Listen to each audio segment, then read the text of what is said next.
तो आज हम आपको गाइड करेंगे which investment option is the right choice for you. Generally लोग कंफ्यूज्ड होते हैं कि हम यूलिप में इन्वेस्ट करें कि म्यूचुअल फंड में इन्वेस्ट करें। In this video we will clarify all the misconceptions that are there around ULIPs. ठीक है, यूलिप एक लॉन्ग टर्म इन्वेस्टमेंट है।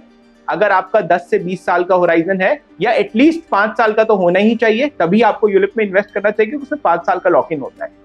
एंड म्यूचुअल फंड्स में कोई लॉक इन नहीं होता है। बट सी, ये 5 साल का जो लॉक इन है, ये एक डिसिप्लिन्ड सेविंग की हैबिट इनकलकेट करता है। द अदर थिंग दैट एक मिसकंसेप्शन है कि यूलिप में रिटर्न्स कम होते हैं, कॉस्ट ज्यादा होती है। तो देखिए, एक तो अंडरलाइंग एसेट जो म्यूचुअल फंड और यूलिप्स इन्वेस्ट करते हैं वो होता है इक्विटी स्टॉक्स। अगर आप म्यूचुअल फंड के थ्रू इन्वेस्ट करिए या यूलिप के थ्रू इन्वेस्ट करिए, स्टॉक्स तो सेम ही रिटर्न देंगे दोनों में। तो रिटर्न्स दोनों में ऑलमोस्ट एट पार है।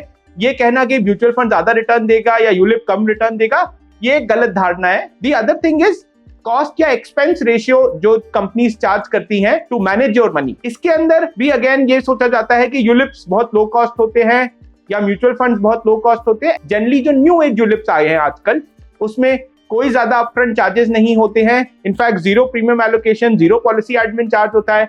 जो लाइफ कवर होता है आपको मिलता है एक यूलिप के अंदर, वो भी उसका मोर्टेलिटी चार्ज आपको लास्ट में वापस हो जाता है। नेट नेट दोनों का कॉस्ट आजकल एक रेगुलर म्यूचुअल फंड को अगर आप यूलिप से कंपेयर करेंगे तो दोनों का कॉस्ट 1.5 से 2% के बीच में रहता है and charges are almost at par.